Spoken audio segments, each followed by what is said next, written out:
Have you ever created a piece of content online and people clearly liked it? They commented on it, they saved it, they shared it, they told you it was powerful, they said, shots fired, you're stepping on my toes. But then nobody asked you about coaching. You didn't get any paid clients from it. Nobody booked a call. Nobody paid to get into your program. None of that. That can be confusing because from the outside, it appeared to be working. People are engaged with it and all the things they connected with it. Could be people navigating health challenges, people rebuilding their lives, people trying to improve some sort of part of themselves. That's who I'm talking to. If you're a coach that does any of those things, you're building a coaching business. So as we talk about this, I want you to think about your client and the problems that they are trying to solve, because the first issue is that your content may be meaningful, but it may be positioned a little bit too broad for them to make the bridge between this is good and I need this. And broad content is easy to agree with, but it's hard to actually act on because there's no buying trigger in it. For example, let me give you a couple examples so you'll see exactly what I'm talking about. So say that you are a career coach and you post something, stop playing small. Now that will inspire people, but it doesn't help them identify where they've been playing small, how they've been playing small. Are they avoiding applying for a promotion? Are they staying in a position that they've outgrown and they've been in that position for years, but not doing anything about it? Are they refusing to negotiate their salary even though they deserve more? Are they afraid to change industries even though they hate the industry that they're in? They've been in it for so long, but they're afraid to change. They haven't written a resume in a long time. Like, what is the thing? So let me give you an example of what it could be. You could say something like, if you keep disqualifying yourself from opportunities because you don't meet every qualification they wrote down, you may be overlooking the experience that you already have that makes you a strong candidate, even though they didn't say it. Now, wow, that person can now recognize a specific behavior. Let me give you an example let's say you're a relationship coach. You might post something like, communication is important. And it is. We all know that communication is important. That is true, but it's also very, very broad. So let me give you a stronger version of what you could say in that scenario. You could say, if every difficult conversation ends with one person shutting down and the other person is pushing harder, one person is pulling away, so one person is pushing, the way you communicate has become part of the conflict. Now, if you say that, now a couple that is experiencing that can see themselves in the situation. Let me give you another example. Say that you are a health coach. You might post something like, you just need to be more consistent.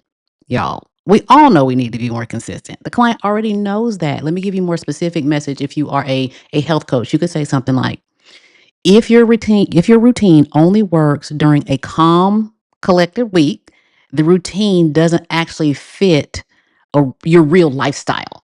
That gives the person something practical to evaluate. So the first question to ask yourself about your content is, can the person that I want to become a paid client, can this person recognize where the problem is showing up in their actual life with the way that I'm positioning my content? So specifically, does it specifically help them move from this is a nice message to this is exactly me. This is exactly where I am. This is exactly what I do. The second issue that you may be naming the problem without explaining why it matters, right? Are you saying the problem but not really explaining why it actually matters? That's important because your audience might understand what they're doing, but they may not understand really at the forefront the consequence of doing that thing. And I know since you're the coach, you're like, what do you mean they don't understand? I promise you, it's very basic. If you could just make the bridge from this to this, then you're aligning yourself for client attraction content. That's what I call it, client attraction content. There's content, and then there's client attraction content, and that's what we're talking about. People are less likely to act when the problem feels inconvenient rather than super important. And that's why you have to tell them why. So let me give you an example. Say, for example, you are an executive coach and you say stuff like, you just need to delegate more. That's advice. They already know that, but why? It's not just you need to delegate more so you don't have to do the thing. It's deeper than that. It becomes more powerful when you can explain what not delegating, that non-delegating behavior, what that's creating. So you could say something like, when every decision still has to come through you, your team learns to wait instead of lead. And so you become overloaded and they become more dependent on you. And nobody wants that. But without them making that connection, it'll keep happening over and over again. But if you say that, now the person can see that their behavior may be contributing to the very issue that they are overwhelmed with themselves and they keep complaining about. Let me give you another example, because I really, really, really want for you to get this, because it is a game changer when you can figure out how to create the bridge from general content to client attraction, paid client attraction content. So here's another example. Say that you are a parenting coach. You're probably saying something like, "You just need stronger boundaries." They already know that. They already know they need stronger boundaries.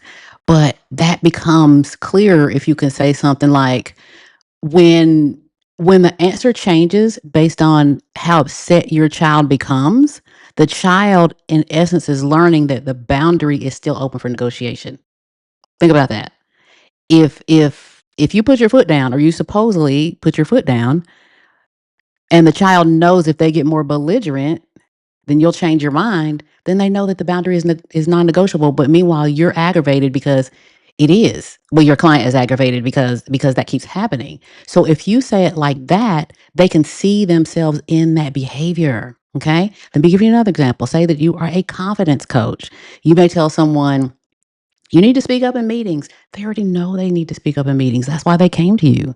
Let me give you a better example of you need to speak up in meetings. What if you told them, what if your content said something like, if you wait until your idea is perfectly formed before you start contributing into that weekly meeting, the conversation often moves on before anyone will hear what you have to say, right? The point is not to make the people afraid with the content that it's more in your face content. It's not to freak them out or make them afraid. The point is to help them understand the connection between their behavior and the result that they're getting, that they don't want and they can't figure out why. So when you create content, I want you to ask yourself, what is this costing the person? What keeps happening because this remains unresolved in their life or in their business? What result are they missing? The problem is that content that people relate to and content that helps somebody make a buying decision are not always the same thing. So today, I want to show you how and why your content may be getting all those compliments, but without producing paying clients. And I'm going to show you how to strengthen it without turning every post into a sales pitch, because we don't want to do that either. I want to be very clear about who I'm speaking to on this particular video. I'm speaking to you if you are a coach, a consultant, or a service provider. Your audience may be professionals, it may be parents, it may be couples, entrepreneurs, leaders, because that is what creates relevance for them, and that's what makes them see themselves in it. Now, the third issue of why your content may describe the problem well, but stop people from becoming paid clients, is that you don't need to solve the entire issue in one video. We are famous for doing that. So I was trying to solve it. I want to give value in trying to solve the entire issue in one video. Your audience should leave knowing something, yes, but they should leave with a next step, but not solving the whole thing. Let me give you an example. Say that you're a leadership coach and you say something like, if you wait until you're frustrated to address an issue, the conversation will carry the weight of every moment that you didn't talk about the issue. And you address the behavior, and you tell them, address the behavior while it's still specific. You see how specific that is, right? You're not just telling them, do address the behavior. You're telling them why they need to address it, and that why makes it clear for them. That's what creates the bridge, and so that makes the next step clear. So then they start speaking up earlier because you gave a specific example, but they still don't know the how, which is why they have to reach out. Say that you are a life coach and you're helping somebody transition through something. You could say, make two lists. On one side, write what you genuinely don't know. And on the other side, write what you already know and what you've been afraid to act on. Now, that gives the client something to do immediately, but they still don't know what to do after the list is made. So you're still giving value. You're not holding everything back. You're giving them something to do. You're giving them value, but they still need to reach out to you to find out, okay, now what do I do next? What is the next step? Another example. I want you to leave with all the examples. I don't want you to be confused at all. Okay. So say that you are a relationship coach. A very valuable piece of content might be, Before your next difficult conversation, decide what you're actually asking for. Don't begin with every frustration you have with your significant other. Think about the past 6 months. Now, wow, they have something to think about. They have something to do. But now that they would have that list, now what? They got to reach out to you. That's how you position your content for client attraction. Another example, say that you're a wellness coach. Valuable client attraction content might be, instead of building a routine for your ideal week, create one version for a busy week and one for a normal week. Now they have something to go do. And now that they have it, it's like, what do I do next? So all of these actions, I say that to say that all these actions are very useful, but they don't replace the actual coaching at the next step. This gives the person a starting point. Client attraction content gives the person some sort of starting point so they feel like they got value, and they did, but it's not the entire solution. So your coaching should provide a personalization, support when they come in. This is once they come in.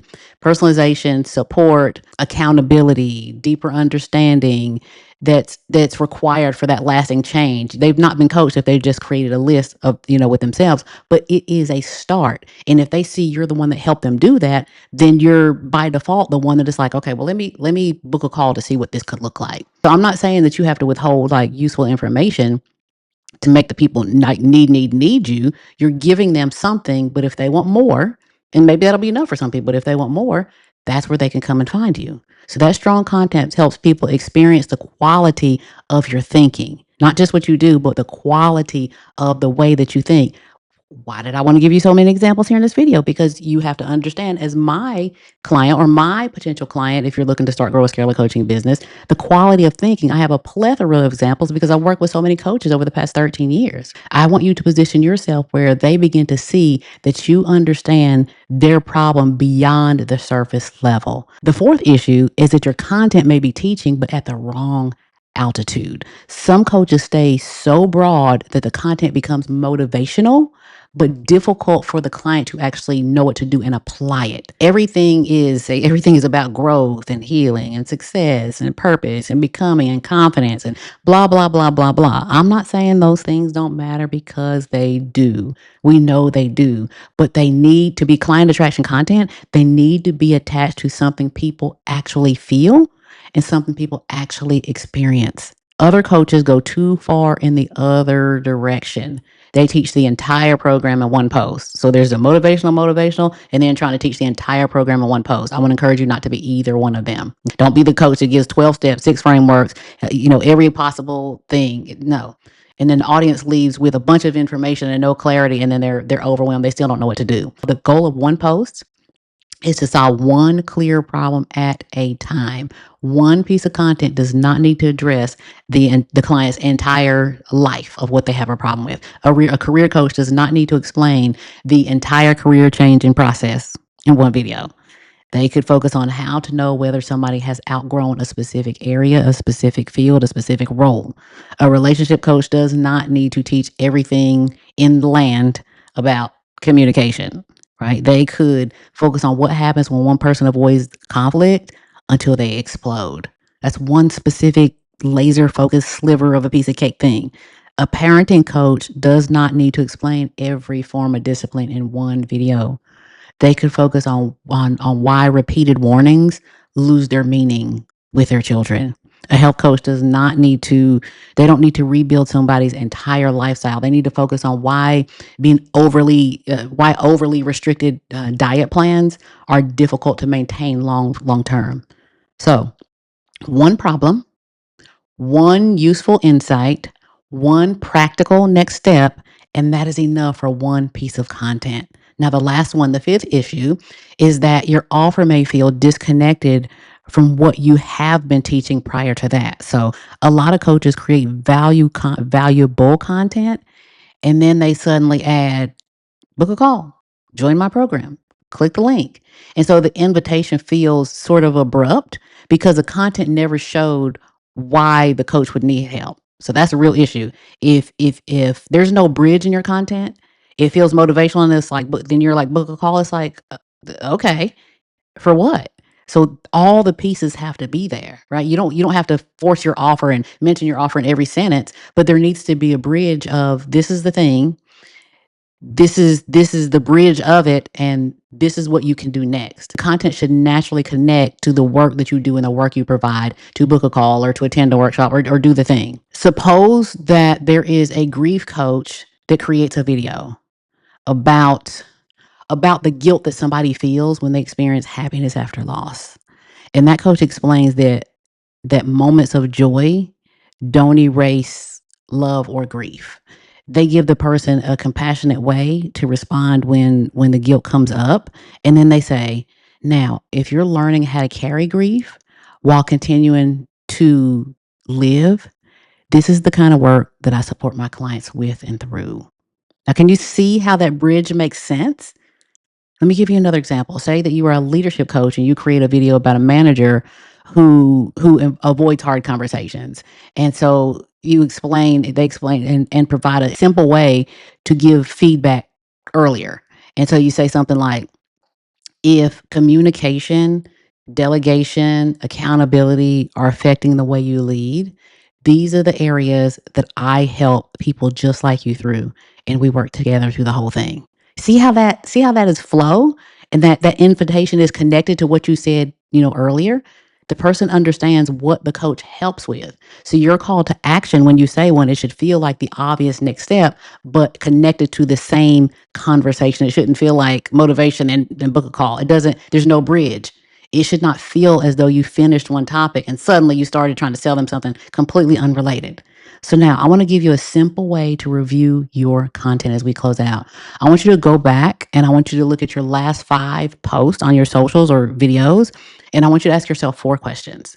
1, can the client clearly identify the problem that I was discussing? This is a review. This is not a create. We want to do a review first. Number 2, can they recognize how it's showing up in their life?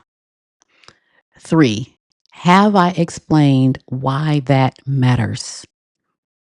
And then 4, have I given them a useful next step?